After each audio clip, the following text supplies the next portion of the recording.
दोस्तों free study 24 YouTube channel में आपका बहुत बहुत स्वागत है। तो दोस्तों आज से हम पढ़ना शुरू करेंगे क्लास 12 का मैथ यानी कि गणित एनसीईआरटी यूपी बोर्ड का। पहले चैप्टर का नाम है संबंध एवं फलन, रिलेशन एंड फंक्शन। मतलब क्या संबंध, मतलब क्या एक दूसरे दो लोगों के बीच संबंध, उसके बारे में पढ़ेंगे। दो फलनों के बीच संबंध पढ़ेंगे। तो आइए कुछ इसके महत्वपूर्ण पॉइंट पढ़ लेते हैं, उसके बाद चैप्टर शुरू किया जाएगा। गणित में शब्द संबंध माने संबंध जो होता है क्या रिलेशन, इसकी संकल्पना को क्या अंग्रेजी भाषा के इस शब्द का अर्थ से क्या लिया गया है, मतलब इसका जो रिलेशन है इससे क्या गया, इसके अर्थ से लिया गया है, जिसके अनुसार क्या होता है दो वस्तुएं आपस में क्या होती हैं संबंधित होती है। मतलब क्या दो वस्तुओं के बीच जो रिलेशन होता है उसे को क्या कहेंगे, उनके बीच की क्या एक कड़ी, मतलब क्या जो संबंधित हैं क्या, यदि उनके बीच क्या कोई कड़ी हो तब क्या होंगे, दो वस्तुएं आपस में क्या होंगी एक दूसरे से संबंधित होंगी। तो क्या होगा इसे संबंध, इसको इससे प्रदर्शित करते हैं आर से यानी कि रिलेशन। मान लीजिए एक किसी स्कूल की कक्षा में क्या है, माना ये किसी स्कूल की कक्षा में क्या है कक्षा 12, मतलब क्या ये किसी कोई स्कूल है उसकी कक्षा 12 में विद्यार्थियों की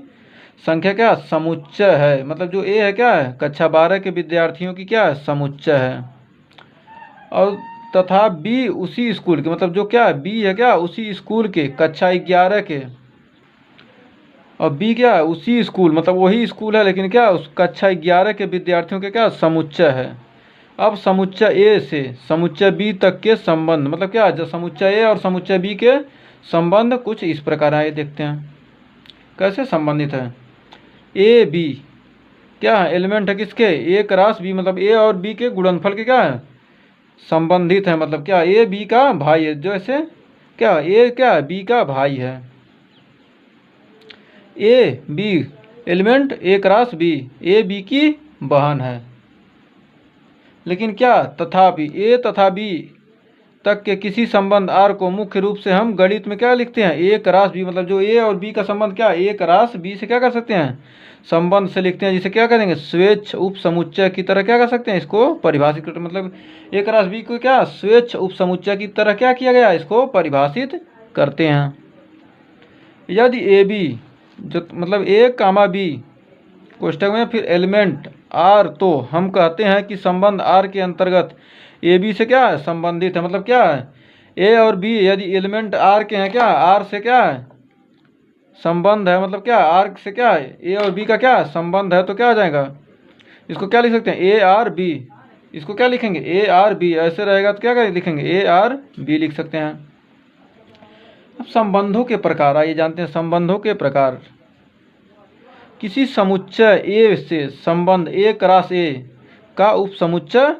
होता है। मतलब क्या यदि ए क्रॉस ए क्या है उसका क्या है उप समुच्चय का संबंध होगा।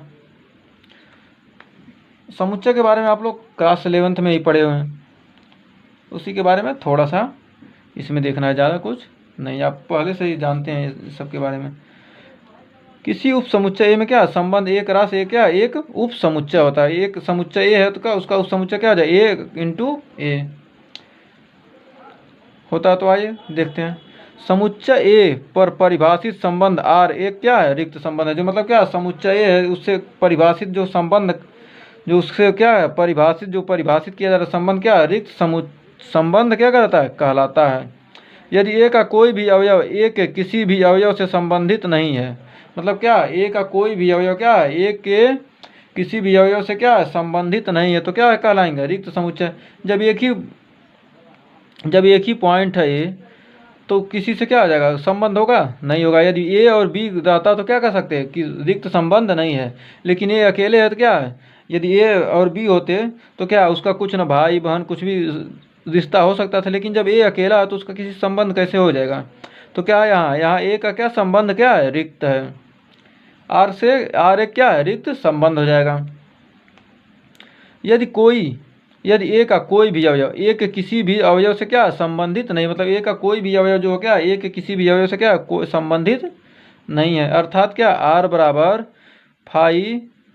एलिमेंट ए क्रॉस, मतलब ए क्या है सबसेट का चिन्ह है ना, समुच्चय का चिन्ह है एक रास ए, मतलब क्या इसका संबंध क्या इससे संबंधित नहीं है, तो क्या है, रिक्त समुच्चय है। फिर दूसरे पॉइंट में समुच्चय ए पर परिभाषित संबंध, मतलब क्या कोई समुच्चय ए है उस पर परिभाषित संबंध आर एक क्या सार्वत्रिक संबंध, मतलब क्या है हर जगह क्या हो गया व्याप्त संबंध, मतलब क्या यूनिवर्सल, जैसे कहते हैं यूनिवर्सल ट्रूथ, मतलब कोई चीज़ है क्या हर जगह सत्य होगा, मतलब क्या यह आर क्या हर जगह क्या आता है संबंध क्या सार्वत्रिक संबंध कहलाता है। यदि ए का प्रत्येक अवयव ए के सभी अवयव से क्या है संबंधित है, मतलब जो एक अवयव है क्या ए के प्रत्येक अवयव से संबंधित है, तो क्या कर सकते हैं आर बराबर एक रास ए, मतलब क्या है यह संबंध क्या कहेगा सार्वत्रिक। रिक्त संबंध तथा सार्वत्रिक संबंध को कभी कभी तुच्छ संबंध मानते हैं, मतलब क्या तुच्छ मतलब न के बराबर क्या संबंध मानते हैं, मतलब तुच्छ बहुत ही छोटा। मान लीजिए ए किसी बालकों के स्कूल में, मतलब क्या ए है किसी बालकों के स्कूल, मतलब क्या कोई बालकों का स्कूल है, किसी बालकों के स्कूल के सभी विद्यार्थियों का क्या है समुच्चय, मतलब ये जो क्या है कोई स्कूल है उसमें क्या बालकों के समुच्चय है। दर्शाइए कि मतलब दिखाइए कि आर ए कामा बी एक कोष्टक में ये क्या रिलेशन ए बी की बहन है, मतलब क्या दर्शाइए कि ए कामा बी क्या है में क्या है ए और बी की क्या बहन है, मतलब आर क्या है ए कामा बी से क्या संबंधित है, तो ए बी की बहन होगी। द्वारा प्रदत्त संबंध एक रिक्त संबंध है, मतलब क्या दिखाना कि क्या यह एक रिक्त संबंध है, तथा आर डैश बराबर ए कामा बी, मतलब क्या ए कामा बी ए तथा बी की ऊंचाइयों का अंतर 3 मीटर से कम है, मतलब क्या ए और बी की बीच ऊंचाइयों का अंतर 3 मीटर से कम है। द्वारा क्या प्रदत्त, मतलब ये कोष्टक बंद हो गया। संबंध प्रदत्त संबंध एवं सार्वत्रिक संबंध ज्ञात करना, मतलब क्या है सार्वत्रिक संबंध और प्रदत्त संबंध यानी कि रिक्त संबंध है। तो आइए देखते हैं इसका हल देखते हैं प्रश्नानुसार। मान लीजिए प्रश्नानुसार क्या है क्योंकि स्कूल में क्या है बालकों का अतएव स्कूल का कोई भी क्या स्कूल क्या है बालकों का है, तो इस प्रकार क्या कह सकते हैं स्कूल का कोई भी विद्यार्थी क्या हो जाएगा स्कूल के किसी भी विद्यार्थी की बहन हो सकता है। अब आप ही सोचिए जब कह रहा है कि बालकों के स्कूल में सभी विद्यार्थियों का, मतलब क्या बालकों का स्कूल है तो वहाँ से बालिका कहाँ से आ गई, तो बहन का संबंध खत्म हो गया, तो क्या कर सकते हैं बहन नहीं हो सकता। अतः आर बराबर क्या हो जाएगा फाई, मतलब क्या यह संबंध क्या हो जाएगा रिक्त हो जाएगा, जिससे प्रदर्शित होता है कि आर क्या है रिक्त संबंध है। फिर यह भी स्पष्ट है, मतलब क्या है देखिए फिर दूसरा पॉइंट दिया है ना कि किन्हीं दो विद्यार्थियों की ऊंचाई का अंतर 3 मीटर से कम होना चाहिए, तो इससे यह प्रकट होता है क्या आर डैश आर क्या है एक रास ए, आर डैश क्या है एक रास ए, क्या यह एक सार्वत्रिक संबंध होगा, मतलब क्या यह सत्य है हो सकता है 3 मीटर से कम, ये नहीं कह रहा है कि 3 मीटर ही है, 3 मीटर से कम हो सकता है बहुत लोगों का अंतर, तो क्या आर डैश एक रास ए क्या सार्वत्रिक संबंध है, यही प्रूफ करना था। फिर एक महत्वपूर्ण संबंध जिसकी गणित में एक सार्थक भूमिका है तुल्यता संबंध, क्या कहता है कोई एक महत्वपूर्ण संबंध जिसकी क्या गणित में एक सार्थक भूमिका होती है, मतलब क्या बहुत ही बड़ी क्या होती भूमिका होती है, उसे क्या कहेंगे तुल्यता संबंध इक्विवेलेंस रिलेशन कहलाता है। मतलब क्या एक दूसरे के दो लोगों के बीच क्या तुल्यता संबंध, मतलब क्या तुलना की करके जो संबंध स्थापित किया था क्या वह तुल्यता संबंध कहलाता है। तुल्यता तुलना से संबंधित है, नाम से ही पता चल रहा है।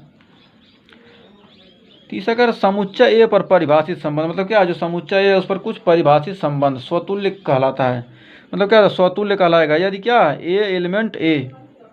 स्मॉल ए एलिमेंट ए है, यदि क्या ए कामा ए एलिमेंट आर हो, यानी कि ए आर ए मतलब ए कामा ए क्या हो ए आर ए परिभाषित हो, तब क्वेश्चन करेंगे तो समझ में आ जाएगा खुद ब खुद। फिर सम्मित संबंध कहलाएगा यदि क्या हो समस्त A1 A2 एलिमेंट क्या हो ए के लिए क्या हो A1 A2 एलिमेंट आर हो, फिर A2 A1 एलिमेंट आर प्राप्त हो। इसमें क्या था इसमें क्या हो जाएगा स्वतुल्य के लिए क्या ए आर ए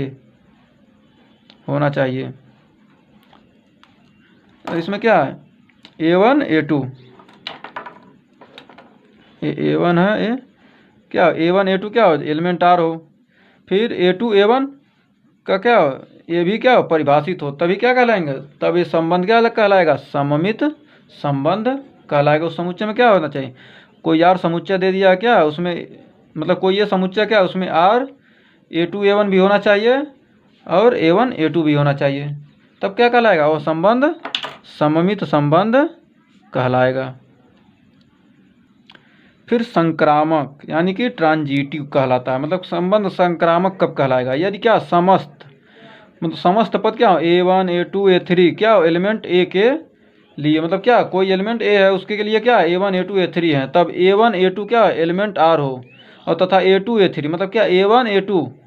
भी एलिमेंट R से मतलब क्या सम परिभाषित हो, फिर A2 A3 क्या हो R से परिभाषित हो, तब और A1 A3 भी R से क्या हो परिभाषित हो, मतलब प्राप्त हो, तब क्या कहलाएंगे उस संबंध को क्या कहेंगे संक्रामक संबंध। ए भी परिभाषित हो, ए भी और ए भी तीनों परिभाषित है, तब क्या कहलाएंगे यह संबंध संक्रामक संबंध कहलाएगा। जब क्वेश्चन हम लोग करेंगे तो क्या खुद ब खुद समझ में आ जाएगा। फिर चौथे पॉइंट में देखते हैं ए पर परिभाषित संबंध आर एक क्या तुल्यता संबंध कहलाता, मतलब क्या ए पर जो कोई भी संबंध परिभाषित है तो क्या कहलाएगा वह एक तुल्यता संबंध कहलाता है। यदि आर क्या स्वतुल्य सम्मित तथा संक्रामक तीनों, मतलब क्या स्वतुल्य हो सम्मित हो संक्रामक, ये तीनों संबंध क्या हो तो क्या कहलाएगा उस संबंध को तुल्यता संबंध क्या कर सकते हैं परिभाषित कर सकते हैं। तो दोस्तों वीडियो लंबा हो रहा है इसलिए हम अगला जो पहला चैप्टर है प्रश्नावली 1.1 हम नेक्स्ट वीडियो में पढ़ेंगे। अगर आपको वीडियो पसंद आया हो तो लाइक शेयर कमेंट जरूर कीजिए और बताइए वीडियो कैसा लगा, जिससे हम अगर कोई कमी हो तो उसमें सुधार करने की भरपूर कोशिश करेंगे। और आपने अगर अभी तक चैनल को सब्सक्राइब नहीं किया तो सब्सक्राइब कर दीजिए। तो थैंक यू फ्रेंड्स, मिलते हैं नेक्स्ट वीडियो में।